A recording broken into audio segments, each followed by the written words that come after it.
സമ്പത്തിൻ്റെ വളരെ വിവേകപൂർണമായ മാനേജ്മെൻറ്റുമായിട്ട് ബന്ധപ്പെട്ട് നമ്മൾ പഠിച്ചുകൊണ്ടിരിക്കുന്ന വചന പഠന വിചിന്തന പരമ്പരയിലേക്ക് ഏവർക്കും വീണ്ടും സ്വാഗതം. നമ്മുടെ എപ്പിസോഡുകൾ വളരെ ഭംഗിയായി ധാരാളം പേരിലേക്ക് എത്തിച്ചേരുന്നു എന്നറിയുന്നതിൽ സന്തോഷമുണ്ട്. സമയം കിട്ടുന്നതനുസരിച്ച് ഞാൻ ചിലപ്പോഴൊക്കെ ചില എപ്പിസോഡിൻ്റെ കമൻറ്റ് ബോക്സിൽ കയറാറുണ്ട്. എന്തിനാണെന്ന് ചോദിച്ചു കഴിഞ്ഞാൽ അത് എത്രത്തോളം മനുഷ്യർക്ക് ഉപകാരപ്രദമാകുന്നു എന്നറിയാനാണ്. കഴിഞ്ഞ ദിവസം ഒരു എപ്പിസോഡിൽ വന്ന കമൻറ്റിൽ എനിക്ക് വളരെയധികം സന്തോഷവും ചാരിതാർത്ഥ്യ അഭിമാനവും തന്നു. ഈ നമ്മുടെ ഈ പരമ്പര എൻ്റെ ലക്ഷ്യത്തിലേക്ക് എത്തുന്നുണ്ട് എന്ന് മനസ്സിലാക്കുന്നതാണ് ഏറ്റവും വലിയ അഭിമാനം. ഒരു വ്യക്തി ഇപ്രകാരം എഴുതിയിരിക്കുകയാണ്: ഈ വീഡിയോ എനിക്ക് വളരെ അനുഗ്രഹമായി. എൻ്റെ വിശ്വാസ ജീവിതത്തിൽ സമ്പത്തിനെ ഞാൻ വളരെ നെഗറ്റീവായിട്ടാണ് കണ്ടുകൊണ്ടിരുന്നത്. കാരണം ഞാൻ മനസ്സിലാക്കിയിരുന്നത് സമ്പത്തുള്ളവരൊന്നും സ്വർഗരാജ്യത്തിൽ പ്രവേശിക്കുകയില്ലെന്നും, അല്ലെങ്കിൽ സമ്പത്ത് നേടുന്നത് എന്തോ നെഗറ്റീവായിട്ടുള്ള നിഷേധാത്മകമായ കാര്യമാണെന്നൊക്കെയാണ് ഞാൻ മനസ്സിലാക്കിയിരുന്നത്. പ്രത്യേകിച്ച് എൻ്റെ വിശ്വാസ ജീവിതത്തിൽ വളരെ നെഗറ്റീവായി ചിന്തിച്ചത് കൊണ്ട് തന്നെ ഞാൻ നന്നായി പഠിക്കുവാനോ നല്ല ജോലി പ്രവേശിക്കുവാനോ സമ്പത്തുണ്ടാക്കുവാനോ ഒന്നും ഒട്ടും പരിശ്രമിച്ചില്ല. അതിൻ്റെ ഫലമായിട്ട് എൻ്റെ ജീവിതത്തിൽ എന്നും കഷ്ടപ്പാടും ദുരിതവും ഒക്കെ തന്നെയാണ്. എനിക്ക് മാത്രമല്ല, എന്നോടൊപ്പം പറ്റിച്ചേർന്ന് നിൽക്കുന്ന ജീവിതങ്ങൾക്കും ഇത് തന്നെയാണ് അനുഭവവും. ദൈവവചനത്തെ അതിൻ്റെ പൂർണ്ണതയിൽ, ആ വ്യക്തി എഴുതുന്ന വരികൾ ഇതാണ്: ദൈവവചനത്തെ അതിൻ്റെ പൂർണ്ണതയിൽ അറിയാതെ എന്നെപ്പോലെ ഒത്തിരി പേരുടെ ജീവിതം നഷ്ടപ്പെട്ടു. എന്താണ് ഈ ചാനലിലൂടെ അല്ലെങ്കിൽ നമ്മുടെ എപ്പിസോഡുകളിൽ ആ വ്യക്തി മനസ്സിലാക്കി പ്രശ്നം ഇതാണ്: ദൈവവചനത്തെ കൃത്യമായി ഞാൻ മനസ്സിലാക്കിയില്ല, അല്ലെങ്കിൽ അതിൻ്റെ പൂർണ്ണതയിൽ, അതിൻ്റെ സമഗ്രതയിൽ ഞാൻ മനസ്സിലാക്കിയില്ല. സമ്പത്തിനെക്കുറിച്ച് ശരിയായ കാഴ്ചപ്പാട് തന്നതിന് ദൈവനാമത്തിൽ നന്ദി പറയുന്നു ടീച്ചറെ. ഈ പ്രോഗ്രാം അവതരിപ്പിക്കുന്ന ആളെന്നുള്ള നിലയിൽ എന്നെ സംബന്ധിച്ചിടത്തോളം ഈ നന്ദി ലഭിക്കുന്നത് ആ വ്യക്തിയുടെ ജീവിതത്തിൽ ഈ എപ്പിസോഡ് ചെലുത്തിയ സ്വാധീനം ഓർത്തിട്ടാണ്. ദൈവവചനത്തെ അതിൻ്റെ പൂർണ്ണതയിൽ മനസ്സിലാക്കാൻ എനിക്ക് സാധിച്ചില്ല. അതുകൊണ്ട് എന്നെപ്പോലെ തന്നെ ഒത്തിരി പേരുടെ ജീവിതം നഷ്ടപ്പെട്ടു. ദൈവവചനത്തിനല്ല കുഴപ്പം, സഭ അതിന് തന്ന വ്യാഖ്യാനത്തിനുമല്ല കുഴപ്പം, നമ്മളിൽ പലരും അത് മനസ്സിലാക്കിയ രീതിയിലാണ് കുഴപ്പം. സത്യത്തിൽ ഈ ദൈവവചനം പഠിക്കുമ്പോൾ നമ്മൾ പറയുന്നുണ്ട് രണ്ട് കാര്യങ്ങൾ കൃത്യമായി നമ്മൾ മനസ്സിലാക്കിയിരിക്കണമെന്ന്. ഒന്ന് എക്സിജീസിസ് എന്ന് പറയും. എക്സിജീസിസ് എന്ന് പറഞ്ഞു കഴിഞ്ഞാൽ the meaning of the text in the context എന്നാണ് അർത്ഥം. ആ സന്ദർഭത്തിലെ അർത്ഥം. ഉദാഹരണത്തിന് നമ്മൾ പറയുകയാണെങ്കിൽ ഹെബ്രായർക്കെഴുതിയ ലേഖനം 1-ാം അധ്യായം 1-ാം വാക്യം ഇപ്രകാരം പറയുന്നത്: പൂർവ്വകാലങ്ങളിൽ വിവിധ ഘട്ടങ്ങളിലും വിവിധ രീതികളിലും ദൈവം നമ്മോട് സംസാരിച്ചു. അപ്പോൾ ഘട്ടവും രീതിയും വളരെ പ്രധാനപ്പെട്ടതാണ്. ഏത് കാലഘട്ടത്തിൽ ഏത് രീതിയിൽ എഴുതി. കാരണം ബൈബിൾ തന്നെ നമുക്കറിയാം, ചരിത്ര ഗ്രന്ഥങ്ങളുണ്ട്, പ്രബോധന ഗ്രന്ഥങ്ങളുണ്ട്, ജ്ഞാനഗ്രന്ഥങ്ങളുണ്ട്, പ്രാർത്ഥനകളുണ്ട്, പിന്നെ സുവിശേഷമുണ്ട്, ലേഖനമുണ്ട്, വെളിപാടുണ്ട്. ബൈബിൾ നമ്മൾ എടുത്തു നോക്കുമ്പോൾ ബൈബിളിൽ 73 പുസ്തകങ്ങളും പഴയ നിയമത്തിലെ 46, പുതിയ നിയമത്തിലെ 27 പുസ്തകങ്ങളൊക്കെ നമ്മൾ കൂട്ടിച്ചേർത്ത് വായിക്കുമ്പോൾ ഓരോ ടെക്സ്റ്റും അതെഴുതിയ കോണ്ടെക്സ്റ്റ് വ്യത്യസ്തമാണ്. അതുകൊണ്ട് തന്നെ അതെഴുതിയ രീതികൾ വ്യത്യസ്തമാണ്. അത് പഠിക്കുന്ന പഠനശാഖയ്ക്കാണ് നമ്മൾ എക്സിജീസിസ് എന്ന് പറയുന്നത്. അങ്ങനെയെങ്കിൽ ഇന്നത്തെ കാലഘട്ടത്തിൽ ആ ഭാഗം എന്നോട് എന്ത് പറയുന്നു, അതിന് നമ്മൾ ഉപയോഗിക്കുന്ന വാക്ക് ഹെർമെന്യൂട്ടിക്സ് എന്നാണ്. ഹെർമെന്യൂട്ടിക്സ് എന്ന് പറഞ്ഞാൽ applying that particular text in my present day context, or what are the implications of that particular passage to me, what is the importance, what is the relevance in my context today. That is hermeneutics. ഈ എക്സിജീസിസും ഹെർമെന്യൂട്ടിക്സും ശരിക്കും മനസ്സിലാക്കാതെ വരുന്നത് കൊണ്ട് ബൈബിളിൻ്റെ വ്യാഖ്യാനങ്ങൾ തെറ്റിപ്പോകുന്നുണ്ട്. തെറ്റിച്ച് പഠിപ്പിക്കുന്നവരുണ്ട്, തെറ്റിച്ച് മനസ്സിലാക്കുന്നവരുണ്ട്. അതാണ് സമ്പത്തിൻ്റെ മേഖലയിലും സംഭവിച്ചു കൊണ്ടിരിക്കുന്നത്. ഉദാഹരണത്തിനും ലൂക്കായുടെ സുവിശേഷം 18-ാം അധ്യായത്തിൽ ധനികനായ മനുഷ്യൻ്റെ ഉപമ കർത്താവ് പറയുമ്പോൾ, അല്ലെങ്കിൽ ആ ഒരു സംഭവം ലൂക്കാ സുവിശേഷൻ വിശദീകരിക്കുമ്പോൾ സമാന്തര സുവിശേഷങ്ങളിലെല്ലാം ഉള്ളൊരു ഭാഗമാണത്. അത് ലൂക്കായുടെ സുവിശേഷം 18-ാം അധ്യായത്തിലും മത്തായിയുടെ സുവിശേഷം 19-ാം അധ്യായത്തിലും മർക്കോസിൻ്റെ സുവിശേഷം 10-ാം അധ്യായത്തിലും സിനോപ്റ്റിക് ഗോസ്പൽസ് എന്ന് പറയും, സമാന്തര സുവിശേഷങ്ങളിലെല്ലാം പരാമർശിക്കുന്ന ഈ ഭാഗം ധനത്തെ അവതരിപ്പിക്കുന്ന രീതി അതിൽ തന്നെ വളരെ കറക്റ്റാണ്. പക്ഷെ മനസ്സിലാക്കുന്നതിൽ വ്യത്യാസമുണ്ട്. ഒരു വ്യക്തി കർത്താവിനോട് ചെന്ന് ചോദിക്കുകയാണ്, നിത്യജീവൻ അവകാശമാക്കാൻ ഞാൻ എന്താണ് ചെയ്യേണ്ടത്? നമ്മൾ 3 കൂടി വായിച്ചു നോക്കുകയാണെങ്കിൽ, 3 എന്ന് പറഞ്ഞാൽ മത്തായി, മർക്കോസ്, ലൂക്ക, 3 സുവിശേഷകന്മാരുടെയും ഒന്നിച്ച് വായിച്ചു നോക്കുകയാണെങ്കിൽ ആ ചോദ്യം ഇപ്രകാരമാണ്. ഞാനൊരു ടീച്ചറായതുകൊണ്ട് ഞങ്ങൾ പറയും, ക്വസ്റ്റ്യൻ ശരിക്കും മനസ്സിലായില്ലെങ്കിൽ ഉത്തരം തെറ്റിപ്പോകുമെന്ന് പറയും. അതുകൊണ്ട് ഈ ക്വസ്റ്റ്യൻ ശരിക്കും മനസ്സിലാകണമെങ്കിൽ നമ്മളിത് 3 കൂടി ചേർത്ത് വായിക്കണം. 3 കൂടി ചേർത്ത് വായിക്കുമ്പോൾ അത് ഇപ്രകാരമാണ് പറയുന്നത്: നല്ലവനായ ഗുരു, നിത്യജീവൻ അവകാശമാക്കാൻ ഞാനെന്ത് നന്മയാണ് ചെയ്യേണ്ടത്? അപ്പോൾ കർത്താവ് വ്യക്തിയോട് പറയുന്നു, യേശു പറഞ്ഞു, എന്തുകൊണ്ടാണ് നീ എന്നെ നല്ലവെന്ന് വിളിക്കുന്നത്? കാരണം ആ വ്യക്തിക്ക് ഗോഡ് ഈസ് ഗുഡ് എന്നറിയാം. ദൈവാനുഭവമുള്ളൊരു വ്യക്തിയാണ്, ഗോഡ് ഈസ് ഗുഡ് എന്നറിയാം. അദ്ദേഹത്തിന് ലക്ഷ്യബോധമുണ്ട്. എന്താണ് ലക്ഷ്യബോധം? ദൈവരാജ്യം അവകാശമാക്കി. His ultimate destination is kingdom of God, ദൈവരാജ്യം. അപ്പോൾ അവിടെ എത്തണമെന്നറിയാം, ആഗ്രഹമുണ്ട്. ഇനി അവിടെ എത്തണമെങ്കിൽ ഞാൻ ചില നന്മകൾ ചെയ്യണമെന്ന് അദ്ദേഹത്തിന് മനസ്സിലായി. അപ്പോൾ ഞാൻ എന്ത് നന്മയാണ് ചെയ്യേണ്ടതെന്ന് ചോദിക്കുകയാണ്. കണ്ട, ചോദ്യത്തിൻ്റെ 3 പാർട്ടുണ്ട്. ഫസ്റ്റ് പാർട്ട് നല്ലവനായ ഗുരു, സെക്കൻഡ് പാർട്ട് നിത്യജീവൻ അവകാശമാക്കുക, ലക്ഷ്യം, 3 ഞാൻ എന്ത് നന്മയാണ് ചെയ്യേണ്ടത്. അപ്പോൾ ആ വ്യക്തി പിന്നീട് തുടർന്ന് പറയുന്നുണ്ട്, ഞാൻ എല്ലാ നിയമങ്ങളും പാലിക്കുന്നുണ്ട്, എല്ലാ കൽപ്പനകളും ഞാൻ പാലിക്കുന്നുണ്ട്. പക്ഷേ അതെല്ലാം പറഞ്ഞതിന് ശേഷം കർത്താവ് വ്യക്തിയോട് പറയുന്നത്, നിനക്കൊരു കുറവുണ്ട്, നിനക്കുള്ളതെല്ലാം വിറ്റ് ദരിദ്രർക്ക് കൊടുക്കുക, അപ്പോൾ സ്വർഗത്തിൽ നിനക്ക് നിക്ഷേപമുണ്ടാകും. പക്ഷേ ആ വ്യക്തിക്ക് അത് സാധിക്കുന്നില്ല. കർത്താവ് വ്യസനത്തോടെ ആ വ്യക്തിയെ നോക്കിയെന്നാണ് സുവിശേഷൻ പറയുന്നത്. വളരെ ദുഃഖത്തോടെ കർത്താവ് മനുഷ്യനോട് നോക്കി. ആ മനുഷ്യൻ നിരാശയിൽ തിരിച്ചുപോയി. Because he was so much. എന്ത് നന്മയാണ് ചെയ്യേണ്ടത്? ആ വ്യക്തി ചെയ്യേണ്ട നന്മ ആ വ്യക്തിക്കുള്ള അമിതമായ സ്വത്തിനെ, ധാരാളമുണ്ടെന്ന് പറയുന്നത്, ധാരാളമായ സ്വത്തിനെ ആവശ്യക്കാർക്കുമായിട്ട് പങ്കുവയ്ക്കുക എന്നുള്ളതാണ് ആ വ്യക്തി ചെയ്യേണ്ട നന്മ പ്രവൃത്തി. ആ വ്യക്തി ചെയ്യേണ്ട നന്മ എന്തെന്ന് ചോദിച്ചപ്പോൾ കർത്താവ് ആ ചെയ്യേണ്ട നന്മ പറഞ്ഞു കൊടുത്തു. പക്ഷെ ആ ചെയ്യേണ്ട നന്മ എന്താണെന്ന് അറിഞ്ഞിട്ടും അവൻ ചെയ്യാതെ കടന്നു പോകുന്നത് കൊണ്ടാണ് നമ്മളിവിടെ ഒരു ദുഃഖത്തിൻ്റെ സീൻ ഇവിടെ കാണുന്നത്. ഇത് കേട്ടപ്പോൾ അവൻ വളരെ വ്യസനിച്ചു. ബിക്കോസ് എന്തിനാണ് അവൻ വ്യസനിച്ചത്? അവൻ ധനികനായിരുന്നു, വലിയ ധനികനായിരുന്നു. വലിയ ധനികനായതുകൊണ്ട് തന്നെ വലുതായിട്ട് കൊടുക്കാൻ കർത്താവ് പറയുകയാണ്. എല്ലാ റിച്ച്നെസ്സും പങ്കുവെക്കേണ്ടതാണ്, എല്ലാ ധനവും.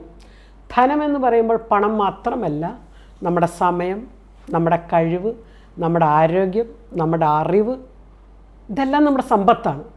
സമ്പത്തിൻ്റെ സുവിശേഷത്തെക്കുറിച്ച് നമ്മൾ പഠിക്കുമ്പോൾ സമ്പത്തെന്ന് പറയുന്നത് വെറും ക്യാഷ് മാത്രമല്ലേ, പണം മാത്രമല്ല. നമ്മുടെ ജീവിതത്തിൽ ദൈവം നമുക്ക് തന്നിരിക്കുന്നതെല്ലാം, നമ്മുടെ സമയമാകാം, ആരോഗ്യമാകാം, അറിവാകാം, ഊർജമാകാം, ബന്ധങ്ങളാകാം, ഇതെല്ലാം സമ്പത്താണ്. ഇതെല്ലാം പങ്കുവെക്കണം എന്നൊരു വലിയ ചിന്തയിലേക്ക് ഈ യുവാവിനെ കർത്താവ് ഉയർത്തിക്കൊണ്ട് വരികയായിരുന്നു. ആ വ്യക്തിയുടെ കയ്യിൽ അധികമായിട്ടുള്ളത് സമ്പത്താണ്. പക്ഷേ ആ വ്യക്തിക്ക് അത് പങ്കുവെക്കാനുള്ള മനസ്സില്ലായിരുന്നു. അതുകൊണ്ട് ആ വ്യക്തി നിരാശയോടെ തിരിച്ചുപോയി. തുടർന്ന് ബൈബിളിൽ പറയുകയാണ്, സമ്പത്തുള്ളവർ ദൈവരാജ്യത്തിൽ പ്രവേശിക്കുന്നത് എത്ര ദുഷ്കരമാണ്. അതിൻ്റെ കോണ്ടെക്സ്റ്റ് ഇതാണ്, സമ്പത്തുള്ളവർ. കണ്ട, സമ്പത്തുണ്ടായിട്ടും പങ്കുവയ്ക്കാത്ത ഈ മനുഷ്യൻ്റെ കോണ്ടെക്സ്റ്റിൽ നിന്നുകൊണ്ട് കർത്താവ് പറയുകയാണ്, ഇത് വളരെ ദുഷ്കരമാണ്. തുടർന്ന് നമുക്ക് എല്ലാവർക്കും പരിചിതമായ വരിയുണ്ട്, ധനികൻ ദൈവരാജ്യത്തിൽ പ്രവേശിക്കുന്നതിനേക്കാൾ എളുപ്പം ഒട്ടകം സൂചിക്കുഴയിലൂടെ കടന്നു പോകുന്നതാണ്. അതൊരു ഫ്രേസാണ്. ഒട്ടകം സൂചിക്കുഴയിലൂടെ കടന്നു പോകത്തില്ല എന്ന് നമുക്കറിയാം. അത് അന്നത്തെ കാലത്ത് ഉപയോഗിച്ചിരുന്നൊരു ഫ്രേസാണ്, ഒരു ശൈലിയാണ്, ശീലമാണ്. ആ ശൈലിയെ എടുത്തുകൊണ്ട് കർത്താവ് പറയും, it's very difficult, it's impossible എന്ന് പറഞ്ഞിട്ടില്ല, അസാധ്യമാണെന്നല്ല പറഞ്ഞിരിക്കുന്നത്, അത് ഇറ്റ്സ് ഡിഫിക്കൽട്ട് എന്നാണ് പറഞ്ഞിരിക്കുന്നത്, ദുഷ്കരമാണ്.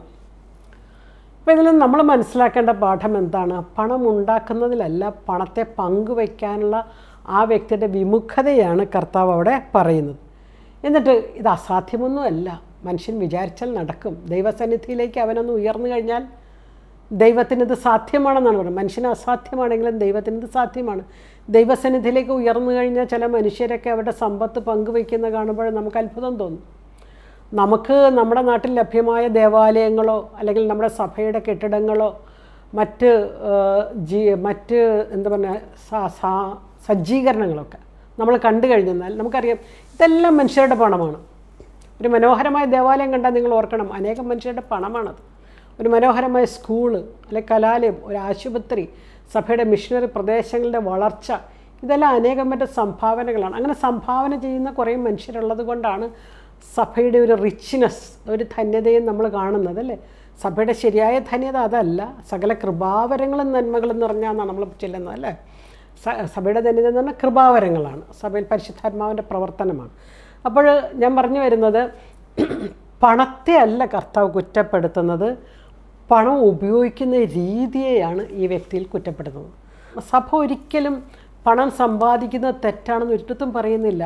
ഒരു പ്രോസ്പെരിറ്റി ഗോസ്പൽ എന്നൊരു കൺസെപ്റ്റ് ചിലർ കൊണ്ടു നടക്കുന്നുണ്ട്. പ്രോസ്പെരിറ്റി ഗോസ്പൽ, അതായത് സമൃദ്ധി സമൃദ്ധി സമൃദ്ധി അല്ല. സഭ പഠിപ്പിക്കുന്നത് അങ്ങനെ ഒരു ഗോസ്പൽ അല്ല കേട്ടോ.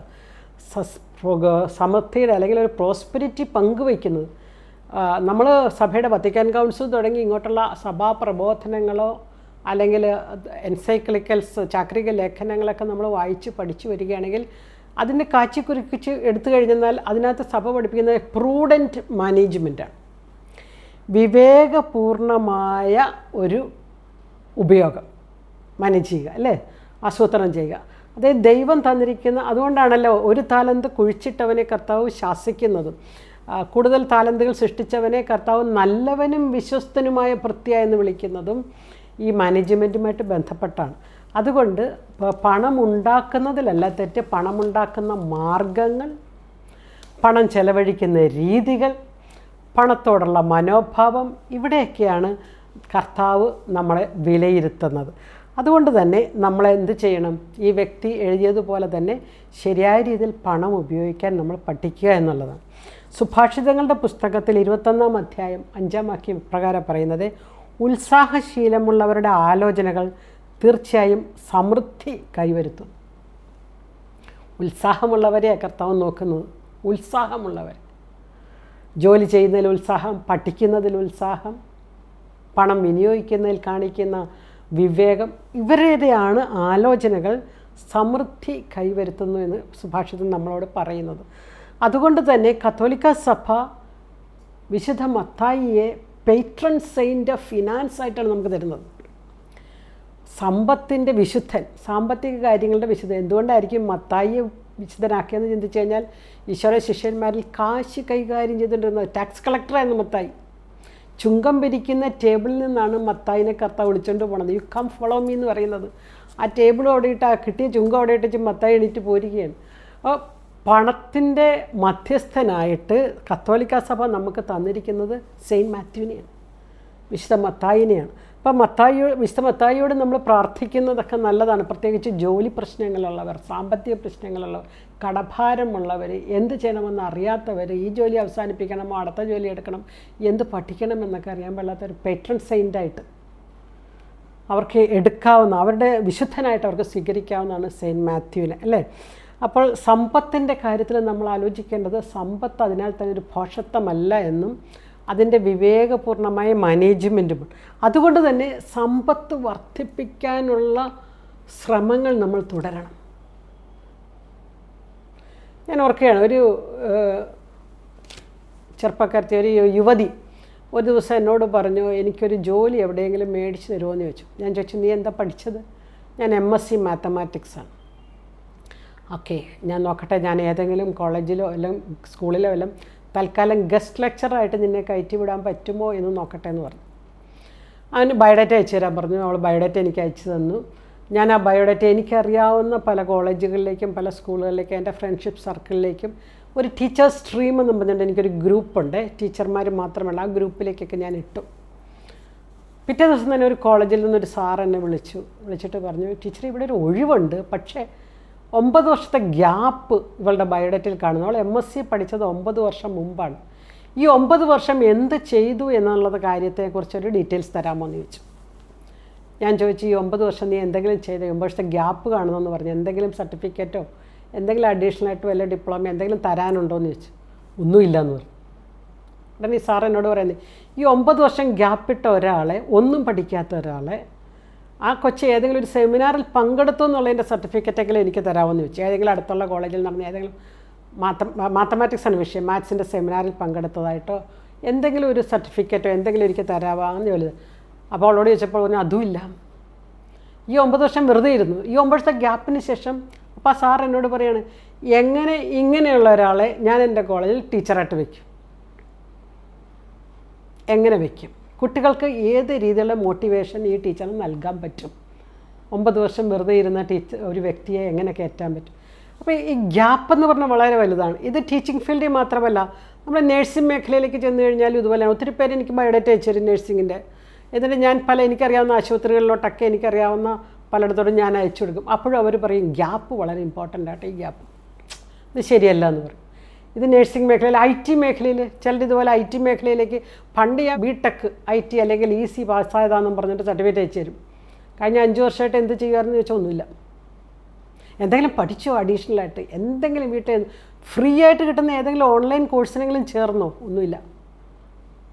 ഈ ഗ്യാപ്പ് ഈ മേഖലയിൽ വളരെ പ്രധാനപ്പെട്ടതാണ്.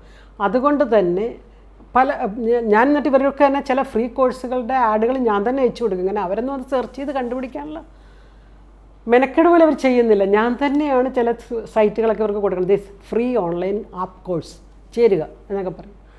അല്ലെങ്കിൽ നമ്മുടെ നോളജ് വർദ്ധിപ്പിക്കാൻ, നമ്മുടെ ലാംഗ്വേജ് വർദ്ധിപ്പിക്കാൻ, നമ്മൾ തന്നെ നമ്മുടെ ജീവിതം മെച്ചപ്പെടുത്തണമെന്നുണ്ടെങ്കിൽ, നമ്മുടെ ഇൻകം, നമ്മുടെ വരുമാനം വർദ്ധിപ്പിക്കണമെന്നുണ്ടെങ്കിൽ നമ്മൾ തന്നെ തീരുമാനിക്കണം എൻ്റെ ജീവിതം മെച്ചപ്പെടുത്താൻ തക്ക വിധത്തിൽ ഞാൻ എൻ്റെ ജീവിതത്തെ ക്രമപ്പെടുത്തുമെന്നുള്ളത്.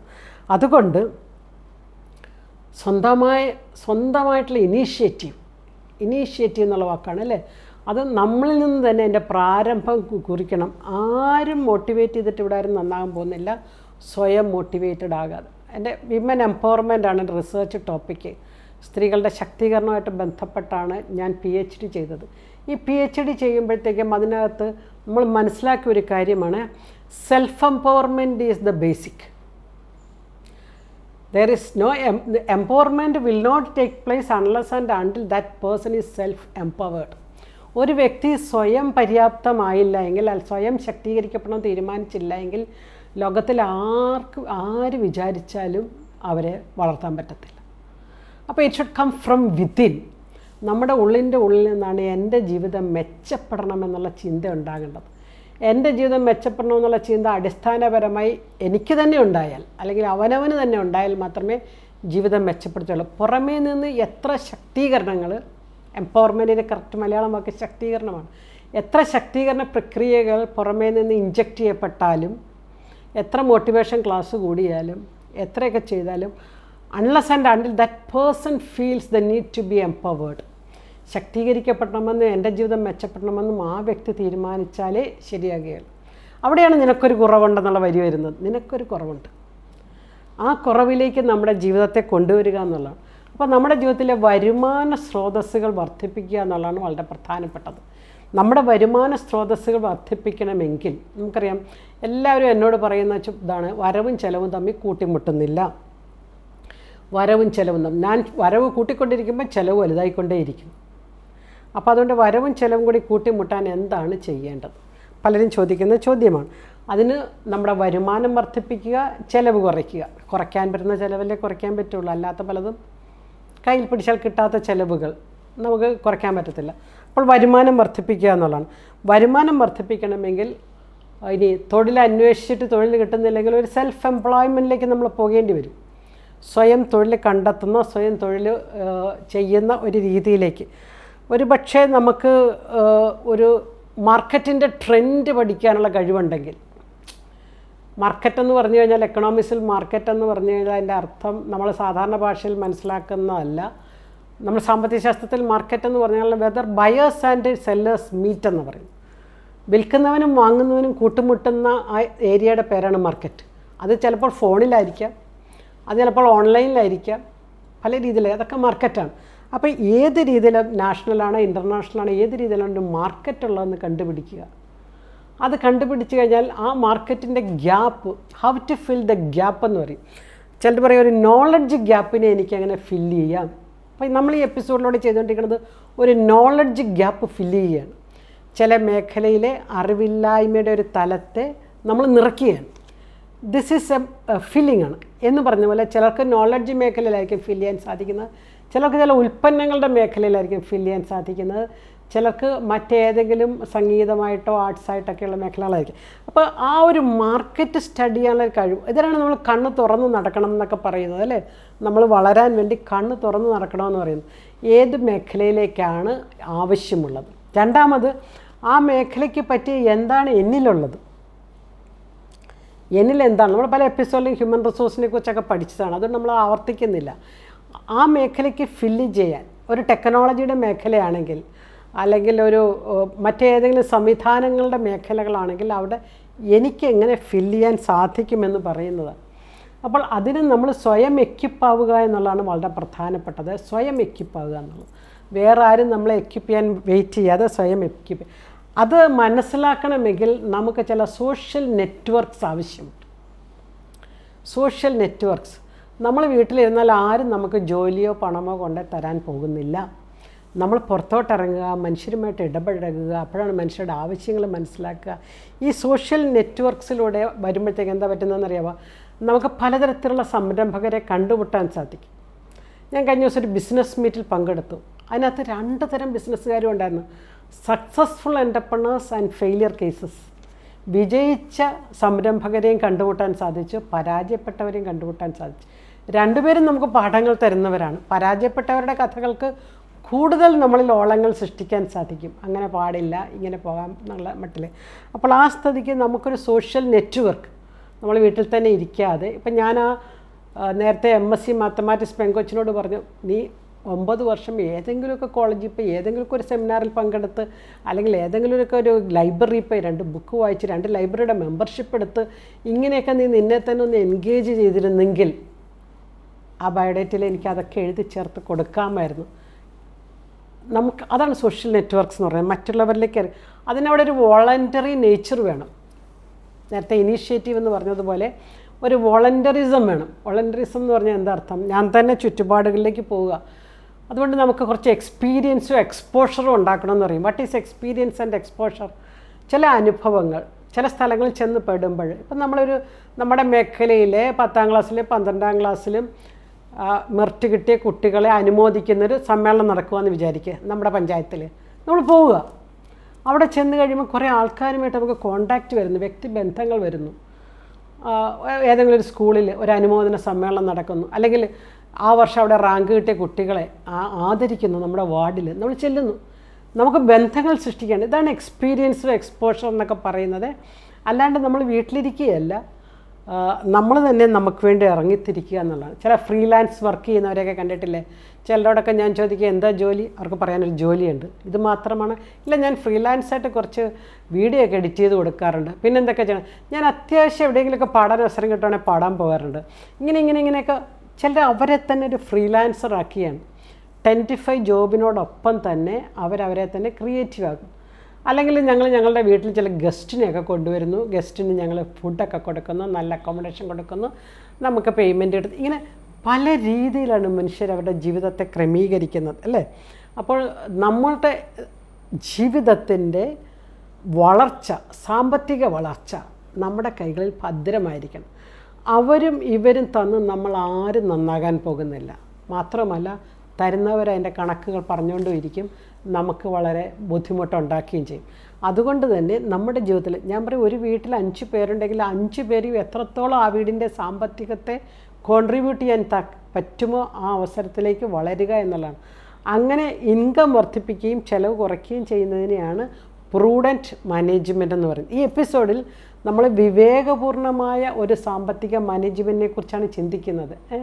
അതിൻ്റെ ആദ്യപടി ഇതാണ്: എൻ്റെ വരുമാനം വർദ്ധിപ്പിക്കാൻ ഞാൻ തന്നെ പരിശ്രമിക്കുക. അതിന് സഹായകമായ രീതിയിൽ എൻ്റെ പ്രൊഫൈലിനെ, എൻ്റെ ബയോഡേറ്റനെ ഞാൻ തന്നെ അപ്ഡേറ്റ് ചെയ്യുന്നു. എൻ്റെ പ്രൊഫൈലിനെ, എൻ്റെ ബയോഡേറ്റിനെ ഞാൻ തന്നെ അപ്ഡേറ്റ് ചെയ്യുന്നു. 5 കൊല്ലം മുമ്പ് ഞാൻ എഴുതിയ ബയോഡേറ്റ തന്നെയാണ് ഇപ്പോഴും എനിക്കുള്ളതെങ്കിൽ വളർച്ചയില്ല, വളരാൻ പോകുന്നുമില്ല. അതുകൊണ്ട് എൻ്റെ ബയോഡേറ്റകൾ, എൻ്റെ പ്രൊഫൈൽ, എൻ്റെ CV എന്നും അപ്ഡേറ്റ് ചെയ്യാൻ തക്ക വിധത്തിൽ പുതിയ കോഴ്സുകൾ, പുതിയ പഠനങ്ങൾ, പുതിയ അറിവുകൾ, പുതിയ സാമൂഹിക ഇടപെടലുകൾ ഇതെല്ലാം നടത്താൻ, ഒരു ഫ്രീലാൻസറാകാൻ, ഒരു വോളണ്ടിയറാകാൻ, എന്നെ തന്നെ എൻ്റെ ജീവിതത്തെ മാറ്റിവെക്കാൻ ഞാൻ പരിശ്രമിക്കുന്നിടത്ത് ഞാൻ വിജയിക്കുന്നു. വിജയം തുടങ്ങുന്നത് ഓരോരുത്തരുടെയും ഉള്ളിൽ നിന്ന് തന്നെയാണ്. നന്ദി.